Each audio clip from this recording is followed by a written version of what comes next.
Hello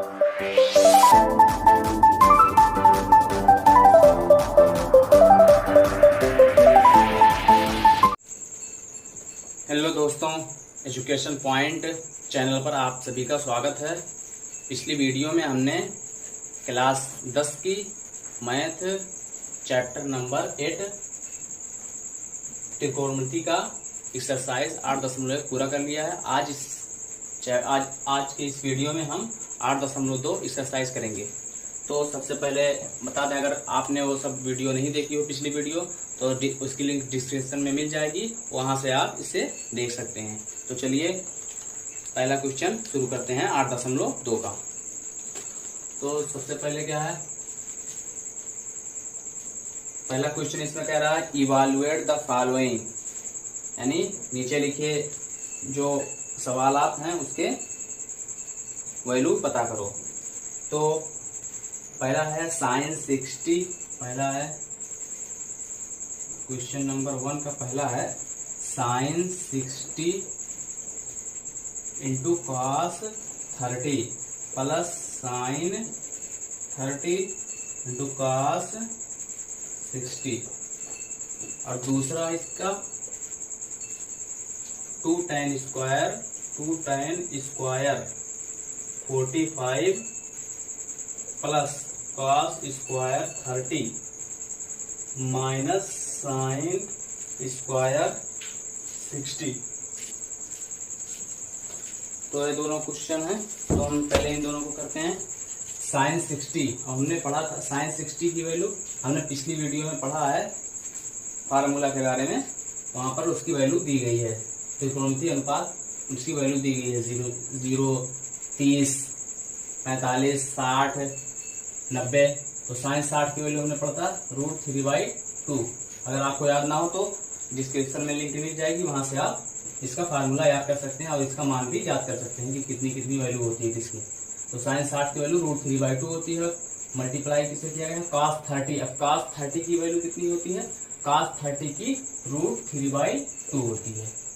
और plus यहाँ पर है साइन 30 की वैल्यू 1/2 होती है।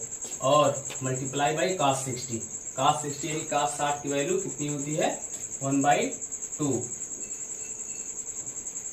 तो अभी इसे सिंपल कर देना है। √3 मल्टीप्लाई √3 का √3 में मल्टीप्लाई 3/2, 2 जा 4, 2 दूना 4 प्लस 1 के 1/2 दूना 4। तो यहाँ देखो हर सेम है, यानी डिनोमिनेटर सेम है, तो ऊपर ऊपर जुड़ जाएगा। तो 3 4/4, तो 4 1 के 4, इसकी वैल्यू आ जाएगी 1। तो अब इसको करते हैं, देखें 2 गुणे मल्टीप्लाई tan स्क्वायर 45, tan 45 की वैल्यू होती है 1। तो हम इसे ऐसे लिख सकते हैं tan 45 स्क्वायर ऊपर लिख सकते हैं, प्लस cos 30, इसको भी ऐसे लिख सकते हैं स्क्वायर, माइनस साइन 60, इसको भी स्क्वायर लिख सकते हैं। तो अब 2 गुणे tan 45 की वैल्यू 1, तो 1 का स्क्वायर 1 ही होगा, प्लस cos 30 की वैल्यू कितनी होती है √3/2, तो √3/2 का स्क्वायर, माइनस साइन 60 का मान होता है √3/2, उसका स्क्वायर। तो 2 1 के 2 प्लस √3 का स्क्वायर, इसका मतलब 3/2 का स्क्वायर, 2 दूना 4, माइनस √3 का स्क्वायर 3/2 का स्क्वायर, 2 दूना 4। देखो 3/4 और 3/4, ये माइनस में ये प्लस में, तो ये कैंसिल हो जाएगा, इसकी वैल्यू आ जाएगी 2। तो ये पहला और दूसरा क्वेश्चन था। इसका तीसरा part cos 45 upon sec 30 plus cosec 30। तो तीसरा है, और ये आगे चौथा है sine 30 plus 37 plus tan 45 minus cosec 60 बटे sec 30 plus cos 60 plus cot 45। तो पहले हम इसको करते हैं। पहले हम देखेंगे cos 45। cos 45 की वैल्यू कितनी होती है 1/√2 1/2 बटे sec 30। sec 30 की वैल्यू कितनी होती है 2/√3 2/√3 क्योंकि cos 30 की वैल्यू होती है √3/2 तो उसका उल्टा sec 2/√3 प्लस sin 30 की वैल्यू होती है 1/2 तो cos 30 की वैल्यू 2/1 इसका मतलब 2। अब देखिए बराबर 1/√2 बटे 1 और √3 का एलसीएम √3 होगा। अगर डिनोमिनेटर सेम नहीं है तो उसका एलसीएम लेते हैं पहले, उसके बाद नीचे वाले डिनोमिनेटर को इसमें डिवाइड करते हैं, यानी हर को इसमें भाग करते हैं। भाग करने के बाद जो आता है ऊपर वाले से मल्टीप्लाई करते हैं। तो √3 का √3 से डिवाइड करेंगे 1 आएगा, 1 का 2 से मल्टीप्लाई करेंगे 2 आएगा प्लस अब देखो √3 में 1 से डिवाइड करेंगे तो √3 में 1 से डिवाइड करेंगे तो उसकी वैल्यू √3 आएगी, यानी कर्ण 3 आएगी। तो कर्ण 3 का 2 से जब मल्टीप्लाई करेंगे तो 2 कर्ण 3 उसकी वैल्यू आ जाएगी। फिर आगे जब करेंगे अब इसको हम कैसे लिख सकते हैं, ये पूरे का बटे है तो 1/√2।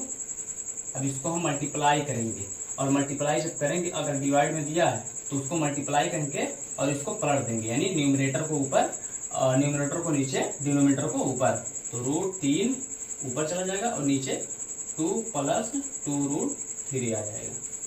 तो अब देखिए यहाँ से क्या करेंगे, तो ये तो √3 है, √3 का 1 से मल्टीप्लाई करेंगे √3 बटे अब देखो यहाँ पर देखो पहले इसका इसमें मल्टीप्लाई करेंगे तो 2√2 प्लस है प्लस लगाओ। फिर अब देखो 2 और इसका मल्टीप्लाई होगा, यानी √2 यहाँ पर है, √2 मल्टीप्लाई 2√3 यही बचा है।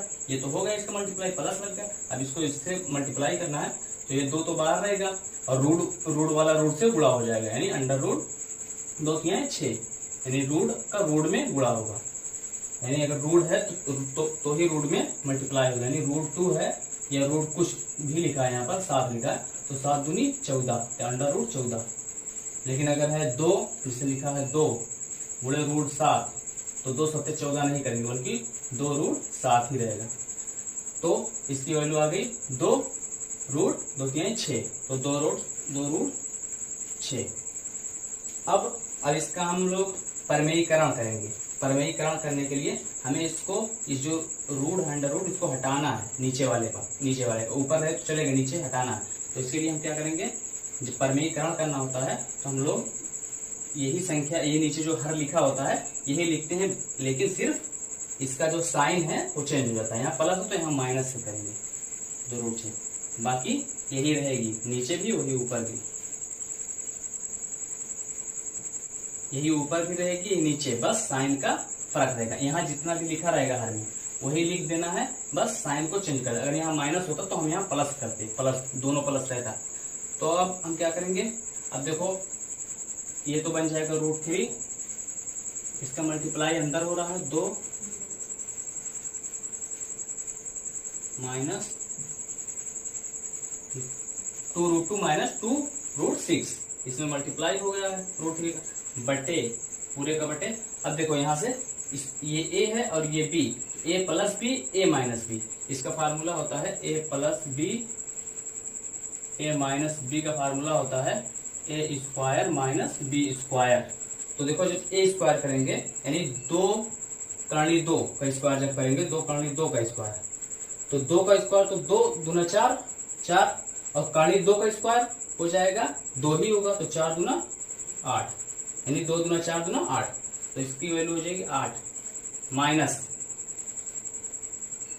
a square minus b square. अब माइनस b स्क्वायर इसका स्क्वायर तो 2 दूना 4 छक्का 24 8 माइनस 24। तो अभी हम आगे करेंगे इसको। अब देखेंगे यहाँ पर 2 यहाँ पे कॉमन है, तो 2 यहाँ पर कॉमन निकालेंगे, 2√3।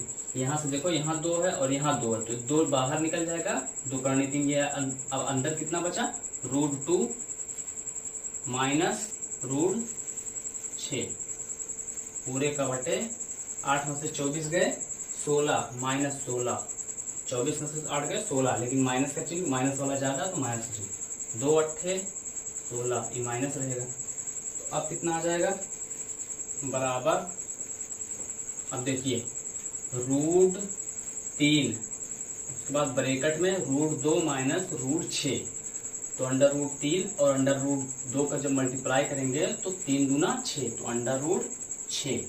फिर देखो यहाँ माइनस है और यहाँ प्लस, प्लस माइनस माइनस। अब √3 का मल्टीप्लाई √6 में, तो √6 × 18 बटे -8। अगर हम चाहें तो यहाँ से माइनस को कॉमन कर सकते हैं। अगर हम ऊपर वाला माइनस कॉमन कर लेंगे यहाँ, तो अंदर कितना रहेगा, ये तो हो जाएगा -√6 और ये हो जाएगा प्लस √18 बटे -8, माइनस माइनस कैंसिल, तो इसकी वैल्यू आ जाएगी -√6 प्लस √18 बटा 8।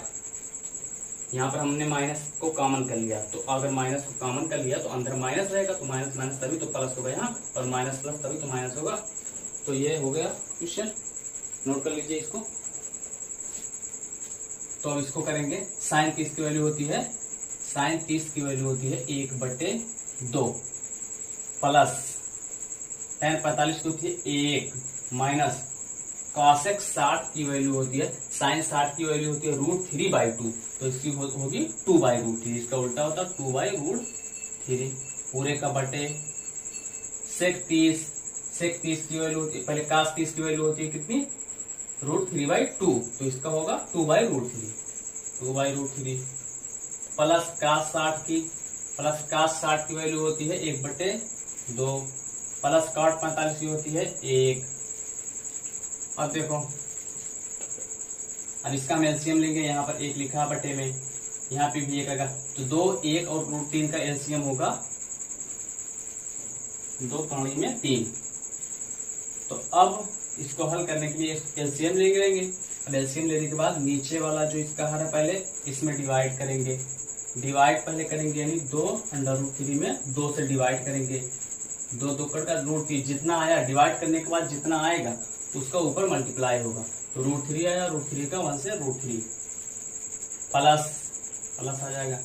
फिर अब हम नीचे 1 है तो 1 में इससे डिवाइड करेंगे तो यही आएगा, तो यही इसका मल्टीप्लाई यहाँ होगा, तो इसका मल्टीप्लाई यहाँ होगा, तो इसका मान हो जाएगा 2/3। फिर माइनस, तो माइनस, अब √3 का इसमें डिवाइड होगा, तो √3 कैंसिल हो जाएगा, बचेगा 2, तो 2 का ऊपर मल्टीप्लाई होगा, 2 दूना 4, फिर पूरे का बटे। अब यहाँ नीचे भी ऐसे करना पड़ेगा, इसका एलसीएम लेना पड़ेगा, और 2√3 इसका भी एलसीएम आ जाएगा। अब नीचे का इसमें पहले डिवाइड करेंगे, √3 कैंसिल, 2 आएगा, तो 2 दूना 4 प्लस यहाँ पर तो प्लस। अब फिर इसका इसमें डिवाइड करेंगे, भाग करेंगे, तो इसका भाग करेंगे तो 2 कैंसिल, बचेगा √3, तो √3 का इससे मल्टीप्लाई करेंगे √3, उसके बाद प्लस। अब देखो यहाँ पर 1 है नीचे, तो 1 का इसमें जब डिवाइड करेंगे तो यही आएगा, और इसका जब 1 में मल्टीप्लाई होगा तो यही आएगा। अब देखिए ये √2 यहाँ पे है, कैंसिल हो जाएगा, कट जाएगा, बचेगा कितना ऊपर, √3 प्लस 2√3 माइनस 4 बटे 4 प्लस √3 प्लस 2√3। तो अब हम यहाँ क्या करेंगे, अब ये √3 और ये 2√3, तो 2 और 1 ये जुड़ जाएगा, 1 √3 है, ये प्लस 2 √3 है, तो 2 ये 3 माइनस 4 बटे, यहाँ भी देखो 2 और ये एक √3 और 2 √3, तो 2 ये 3 √3, तो इसे हम पहले लिख लेते हैं 3 √3 प्लस, यहाँ देखो प्लस है, प्लस 4। अब देखो इसका भी परिमेयीकरण करेंगे। परिमेयीकरण के लिए इसको कर्ण को हटाने के लिए हम लोग क्या करेंगे, मल्टीप्लाई करेंगे। अब किससे करेंगे, इसी से करेंगे, बस इसका साइन पलट जाएगा। तो 3√3 माइनस 4/3√3 माइनस 4। अब इसका जब मल्टीप्लाई होगा तो अब देखो ये 3√3 यानी a minus B, a minus B, तो a minus B, a minus B, इसका मतलब क्या है, a माइनस बी का होल स्क्वायर, यानी 3√3 माइनस 4 का होल स्क्वायर बटे, अब देखो a स्क्वायर, यहाँ देखो a प्लस बी और a माइनस बी, तो a का स्क्वायर यानी 3√3 का स्क्वायर, 3√3 का स्क्वायर तो कितना होगा, 3 का स्क्वायर 3 त्रिक का 9 और √3 का स्क्वायर 3, तो 3 त्रिक का 9 त्रिक 27, तो 27 यानी हम ऐसे लिख देते हैं 3√3 का स्क्वायर यानी a का स्क्वायर माइनस b का स्क्वायर यानी 4 का स्क्वायर। आगे हम करेंगे तो 3 a का वर्ग धन b का वर्ग धन c, तो आगे a का वर्ग धन b का वर्ग ऋण 2ab, तो आगे a square minus b square, तो आगे a square plus b square minus 2ab, इसका फार्मूला होता है। तो आगे यहाँ दिक्कत नहीं होगा, तो हम आगे कर देते हैं यहाँ पे, तो 3√3 का स्क्वायर यानी 3√3 a का स्क्वायर प्लस 4 का स्क्वायर यानी 20 का स्क्वायर माइनस 2ab यानी 2 चौका 8 24√3 बटे, अब देखो यहाँ नीचे 3√3 यानी 3 त्रिक का 9 त्रिक 27 माइनस 4 चौका 16, अब ऊपर वाला हर लेंगे, 3 त्रिक का 9, 3 का स्क्वायर 3 त्रिक का 9 और √3 का स्क्वायर 3, तो 3 त्रिक का 9 त्रिक 27 प्लस 4 चौका 16 माइनस 24√3 बटे 27 में से 16 गए 11, तो हम इसको जोड़ लेंगे 7 6 13 असिला 1 2 1 3 1 4 43 माइनस 24√3 बटा 11, ये इसका आंसर हो जाएगा। चलिए इसको नोट कर लीजिए। अब अगले क्वेश्चन की तरफ चलते हैं। देखिए अगला क्वेश्चन कह रहा है, इसका 5वां part, 5 cos square 60 degree plus 4 sec square 30 minus tan square 45 बटे sin square 30 plus cos square 30। अब देखिए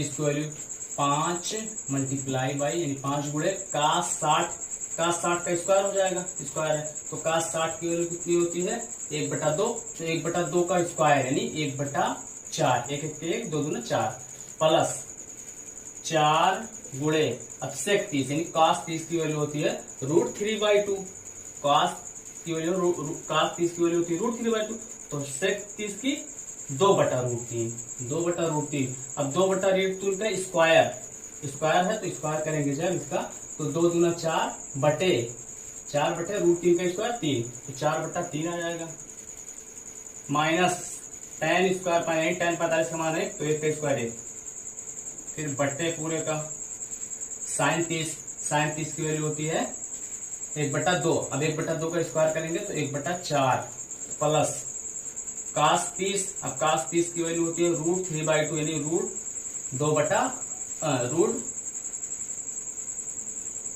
प्लस cos 30 की वैल्यू होती है √3/2, तो √3/2 का स्क्वायर, अब यहाँ स्क्वायर है तो √3/2 का जब स्क्वायर करेंगे तो √3 का स्क्वायर 3 होगा और बटे 2 का स्क्वायर 4, 2 दूना 4, तो 3/4। अब क्या करेंगे इसको 5 1 5/4 प्लस 4 चौका 16 बटे 3 माइनस 1 पूरे का बटे, अब देखो यहाँ हर जो है डिनोमिनेटर सेम है, बराबर है, तो हम क्या करेंगे ऊपर जुड़ जाएगा, 3 1 4, 4/4 का मान 1 यानी पूरी की वैल्यू 1, इसको 4 लिखो चाहे ना लिखो, अब आगे सिर्फ इसको हल करना ऊपर वाले का। यहाँ 1 लिखा है तो हम क्या करेंगे, इसका एलसीएम 1 3 4 का लासा, तो 4 3 12, 12 1 के 12, तो इसका लासा क्या कितना होगा 12 एलसीएम। अब देखो इसका इसमें डिवाइड करेंगे, 4 3 12, 3 आया तो 3 का उल्ट पर मल्टीप्लाई, 3 5 15 प्लस, अब देखो 3 है, 3 का इसमें डिवाइड करेंगे तो 3 चौक का 12, 4 का इसमें मल्टीप्लाई, 16 चौक का 64, माइनस यहाँ तो माइनस, 1 का 12 में डिवाइड करेंगे तो 12 आएगा, और 12 का 1 में मल्टीप्लाई, 12 1 के 12, अब बटे 1, इसका मतलब 1 ही रहेगा, बटे 1 का मतलब इतने ही रहेगा, तो 15 प्लस 64, पहले हम इसको जोड़ेंगे, तो 5 4 9, 6 1 7, माइनस 12 बटे 12। अब देखो 79 में से 12 गए, 9 में से 2 गए 7, 7 में से 1 गए 6, 67 बटा और नीचे बटा 12, ये कटेगा नहीं तो यही आंसर हो जाएगा। तो दोस्तों चलिए अब अगले क्वेश्चन की तरफ चलते हैं। और इसमें कह रहा है choose the correct option and justify your choice. कह रहा है इसमें से कौन सा करेक्ट ऑप्शन होगा, यानी एमसीक्यू टाइप है, मल्टीपल चॉइस क्वेश्चन है, बहुविकल्पी है। तो पहला इसमें है क्वेश्चन 2 का पहला, 2 tan 30 upon 1 plus tan square 30। तो देखो हमने पीछे पढ़ा था, एक इसका फार्मूला है sin 2a का, इसका है sin 2a का, पीछे हमने पढ़ा था। अगर आपने वो वीडियो ना देखी हो फार्मूला वाली तो डिस्क्रिप्शन में लिंक मिल जाएगी, वहां से आप देख लेना। तो इसका formula 2 tan a upon 1 plus tan square है, sin 2a का फार्मूला है। तो इसको हम क्या लिख सकते हैं, अब इसका देखो पहले आंसर देखो क्या होगा। कह रहा है a इसमें होगा sin 60 होगा, या फिर b कह रहा है cos 60, या फिर c tan 60, या फिर डी sin 30। तो हम देखो ये sin 2a का फार्मूला है, तो इसको लिख सकते हैं sin 2a। अब a की जगह पे एंगल है 30, तो 2 गुणे 30, अब इसका वैल्यू sin 30 गुना 60, तो sin 60। तो देखो अब कौन सा सही है, कौन सा है sin 60, तो ये वाला सही है। अब देखो जगह है नहीं तो रफ करना पड़ेगा, तो नोट कर लीजिए।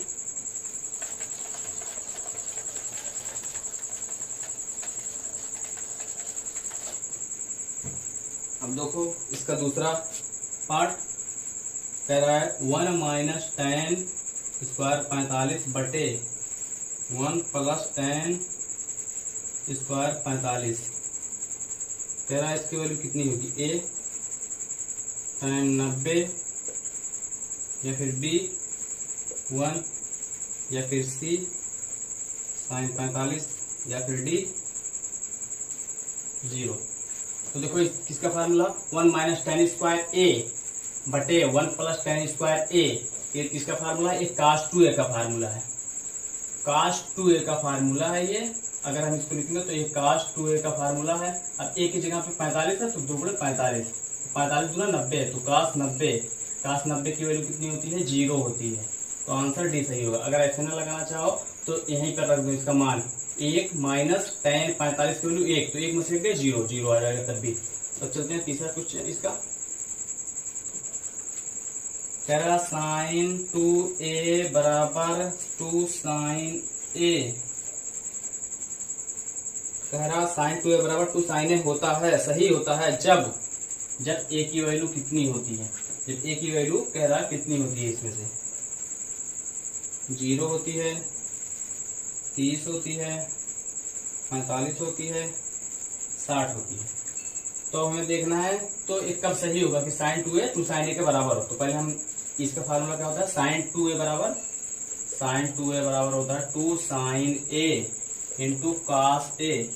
अब अगर इसका मान 1 होगा तभी तो इसका मल्टीप्लाई 1 में होगा, तभी तो यही मान होगा। अगर ये 0 होगा तो ये पूरा 0 हो जाएगा। तो इसकी अब बताओ cos a की जगह पे कौन सा एंगल रखें इसमें से कि इसकी वैल्यू 1 हो। तो cos 0 a बराबर अगर हम 0 रख दें तो cos 0 की वैल्यू 1 होती है, यानी sin 2a बराबर 2 sin a गुणे cos 0, तो cos 0 की वैल्यू 1, तो 1 का इसमें मल्टीप्लाई होगा, यही होगा sin 2a बराबर 2 sin a, यानी cos 1 की जगह पे हमें 0 रखना पड़ेगा, तो a की वैल्यू 0। अब इसमें से चौथा क्वेश्चन है 2 tan 30 अपान 1 माइनस tan स्क्वायर 30। तो देखो 2 tan a upon 1 minus tan square, ये tan 2a का फार्मूला, ये sin 2a का था, इसमें प्लस रहता है, और ये tan 2a का, तो इसमें हम लिख सकते हैं tan 2 a के जगह पे 30, तो 2 गुणे 30, तो tan 30 गुना 60, तो tan 60 की वैल्यू जो होती है, इसमें वैल्यू नहीं पूछा है, इसमें ऑप्शन दिया है ए कि cos 60 होगा, कि sin 60 होगा, कि tan 60 होगा, कि sin 30 होगा। तो ये सी वाला सही है, tan 60 होगा, इसकी वैल्यू tan 60 होगी। तो ये हो चुका। अब तीसरे क्वेश्चन की तरफ चलते हैं। देखो तीसरे क्वेश्चन की तरफ चलते हैं। तीसरा क्वेश्चन कह रहा है if tan a plus B, कह रहा है अगर tan a प्लस बी बराबर √3 है और tan a माइनस बी बराबर 1/√3, 1/√3 है, और इसमें कंडीशन दी है, कह रहा है कि a प्लस बी जो है, यानी एंगल a प्लस बी जो है, ये 0 से बड़ा है और 90 से छोटा है। इसके इन दोनों का जोड़, इन दोनों कोणों का योग जो है सम 90 से छोटा रहेगा या 90 के बराबर रहेगा, या तो 0 से बड़ा होगा। और यहाँ एक और कंडीशन दी गई है कि a हमेशा b से बड़ा है, यानी जो a एंगल है b से बड़ा है, तो a b की वैल्यू हमें फाइंड करनी है। तो पहले हम यहाँ देखेंगे tan a प्लस बी बराबर √3, तो tan किसकी वैल्यू √3 होती है, तो tan a प्लस बी बराबर tan 60 की वैल्यू जो होती है √3 होती है, तो tan 60 यहाँ लिख सकते हैं। अब tan यहाँ से कैंसिल हो जाएगा, तो बचेगा क्या, a प्लस बी बराबर 60, a प्लस बी बराबर 60, इसकी वैल्यू 60, इसको एक मान लेते हैं समीकरण। अब यहाँ देखो ऐसे भी करना, tan a माइनस बी बराबर tan किस एंगल की वैल्यू 1/√3 होती है, तो tan 30 की वैल्यू 1/√3 होती है, तो tan कैंसिल, तो a माइनस बी बराबर 30, तो इसको इक्वेशन 2 मान लेते हैं, समीकरण 2। अब इसको देखो, इसको जोड़ देते हैं समीकरण को, इस समीकरण को यहाँ ले आते हैं, a माइनस बी बराबर 30, तो इसको हम जोड़ देते हैं। तो जोड़ेंगे तो देखेंगे ये प्लस है और ये माइनस, तो b भी कैंसिल हो जाएगा, और ये एक a है, ये 1 है, तो 2a है, तो 2a बराबर, इसको जोड़ेंगे 0 0 6 3 9। अब देखो 45 गुना 90 2, 45 काट दोगे 90, तो a बराबर 45। अब a की वैल्यू चाहे 1 में रख दो चाहे 2 में रख दो, चाहे जहाँ a की वैल्यू रख दो उसका मान आ जाएगा। हम यहाँ रख देते हैं, a की वैल्यू वो है 45, तो 45 प्लस b बराबर 60, तो b बराबर 60 है। अब ये 45 उधर जाएगा, माइनस में हो जाएगा, -45, तो b की वैल्यू निकल के आ जाएगी 15। अब देखो a की वैल्यू 45 और b की वैल्यू 15 निकल के आ गई।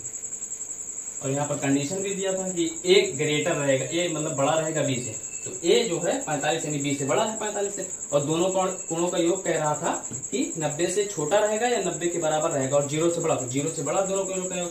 देखो 5 5 10, 4 1 5 6 यानी 60, दोनों का योग 60 है, 90 से कम। अब चलते हैं अगले क्वेश्चन की तरफ। इस एक्सरसाइज का आखिरी क्वेश्चन है, क्वेश्चन नंबर 4।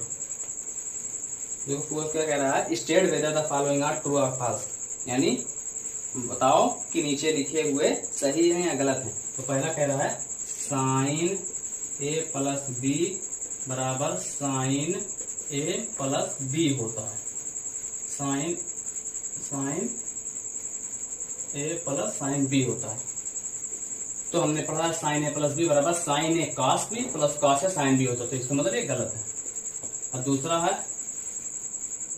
कह रहा है the value of sine theta increases as theta increases, तो साइन थीटा कह रहा है साइन थीटा जो है इसकी वैल्यू बढ़ती जाती है जैसे हम थीटा को बढ़ाते हैं, जैसे जैसे हम थीटा को बढ़ाते जाते हैं, यानी कोण को बढ़ाते जाते हैं, थीटा की वैल्यू कह रहा है बढ़ती जाती है, तो सही है।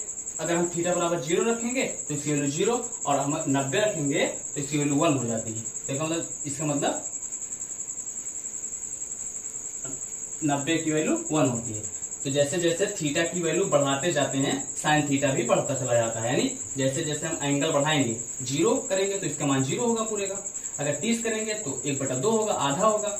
अगर हम 90 कर देंगे तो इसकी वैल्यू 1। यानी जैसे जैसे थीटा का मान बढ़ाते हैं कोण का मान, वैसे वैसे साइन थीटा की वैल्यू बढ़ती है। अब देखो तीसरा इसमें है, कह रहा है कॉस थीटा की वैल्यू बढ़ती जाती है जैसे जैसे हम थीटा का मान बढ़ाते हैं। तो ये गलत है, ये वाला सही है, ये वाला गलत है। कह रहा है थीटा की वैल्यू जैसे जैसे हम बढ़ाते हैं वैसे वैसे इसकी वैल्यू बढ़ती जाती है। तो गलत है, घटती चली जाती है, क्योंकि थीटा बराबर जैसे हम 0 रखेंगे तो इसका मान 1 रहेगा। लेकिन जब हम इसका मान 90 रख देंगे इसका मान, तो इसकी वैल्यू 0 आ जाएगी। तो इसका मतलब घटता जाता है, गलत है, तो बढ़ता नहीं जाता। फिर चौथा है, इसमें कह रहा है कि साइन थीटा कॉस थीटा के बराबर होता है। साइन थीटा की वैल्यू कॉस थीटा की हर एक वैल्यू के लिए बराबर होती है। यानी थीटा की हर एक वैल्यू के लिए साइन थीटा बराबर कॉस थीटा होता है। ये गलत है। कह रहा है कि अगर हम थीटा बराबर 0 रखेंगे तो साइन 0 बराबर कॉस 0। साइन 0 की वैल्यू 0 और कॉस 0 की वैल्यू 1। तो ये बराबर थोड़ी ना है। तो इसका मतलब ये गलत है। हर मान के लिए नहीं बराबर होगा, बल्कि सिर्फ एक मान के लिए बराबर होगा। अगर हम थीटा बराबर 45 रख दें तो साइन 45 बराबर कॉस 45 और साइन 45 का मान 1/√2 और कॉस 45 का मान भी √2। तो एक वैल्यू के लिए सिर्फ बराबर होता है। ये कह रहा है सभी वैल्यू के लिए बराबर होता है, तो गलत है। फिर कह रहा है आखिरी पार्ट, कह रहा है cot A is not defined for A बराबर 0। कॉट ए कह रहा है कि अगर हम ए बराबर 0 रख दें तो कॉट ए की वैल्यू नॉट डिफाइंड हो जाती है, यानी इनफाइनाइट हो जाती है। तो सही है। अगर हम कॉट ए की वैल्यू 0 रख दें तो कॉस 0 की वैल्यू कितना होती है, इनफाइनाइट, अपरिभाषित होती है, इनफाइनाइट होती है, नॉट डिफाइंड होती है। तो दोस्तों आज की एक्सरसाइज हम पूरी कर चुके हैं। तो अगर आपको वीडियो अच्छी लगी हो तो लाइक करिए, शेयर करिए, सब्सक्राइब करिए और बेल आइकन को जरूर दबाइए। और अगली वीडियो में हम फिर इसी चैनल पर मिलेंगे।